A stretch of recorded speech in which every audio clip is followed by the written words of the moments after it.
we talk about this all the time. If you want a culinary destination, there is no better than Mystic, and David Standridge would know that, as running the Shipwright's Daughter for quite some time. He's joined by Kathleen as well to talk about Mystic Fish Camp, which I was very curious about, because you say, all right, fried food hotshot, how are you going to improve on it? Well, I think the way we're really going to improve on it is by using local, fresh, sustainable seafood. And we'll get to the sustainable thing in just a second. How does this idea come about?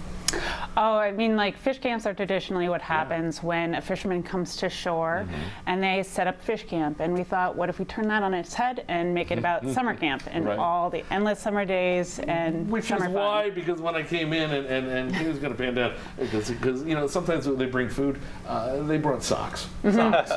Go ahead, go explain. This is camp right there. It's all tube socks. It's all retro throwback, just fun times, you know? Okay, all right. I'd like to see how many socks are in the recipes, but that's a whole different story in itself. But he's a James Beard guy, so he probably knows how to do it well. All right, so you talk about turning it on its head.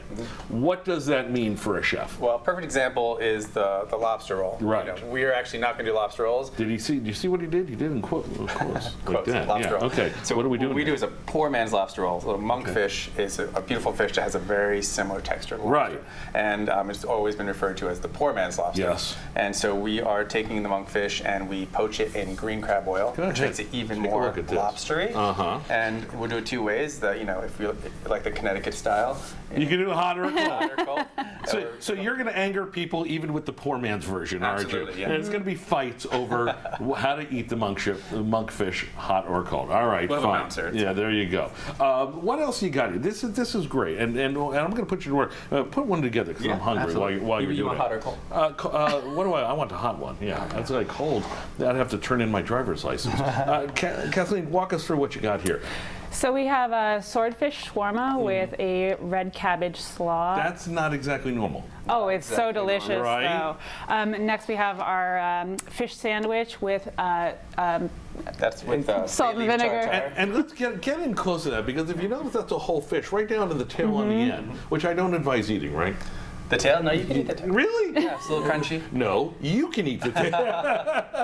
This is different stuff. And you got the lunch boxes and everything. But you mentioned sustainable.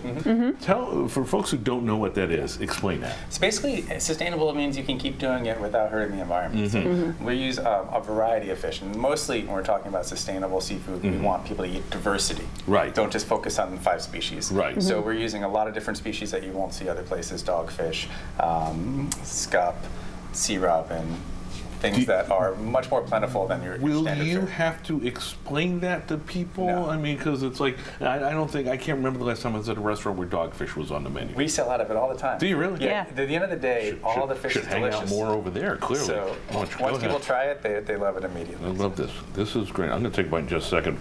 Kathleen, talk about, as I make a mess, talk about what you hope people take away from this experience. You know, I think if we can create a space where there's just, you know, put down your phones, create a little more community, then that is something absolutely worth doing. Gathering around the campfire and having a good time. Here's the best part. You can't taste the difference. And that's the goal, isn't it? Yep. And also that is, lobster's super expensive, and we wanted to do something where it's like very accessible for families. Right. And I can charge a lot less for a monkfish roll. And you get more bang for your buck. There you go. And you can bring your kids and not go broke. I love the idea for that. People ask us all the time, where do you get our lobster from? And we love saying, we don't. That's a good point, because I mean, again, we want to try new stuff. I think I got a little personal. But at the same time, it's a little education too. When are we opening up?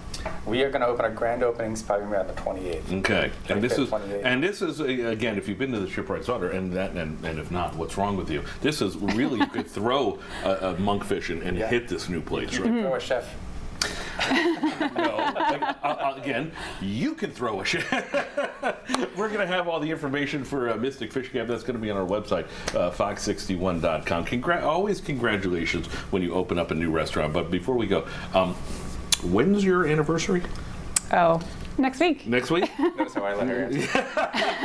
August 12th. Because you paused for a second. 7 years, August 12th. And they're going to celebrate by opening up a restaurant. So, you know, that's a couple right there. Hey, best of luck to you. Thank you so much. Continue. Thank you so Nice much. to see you.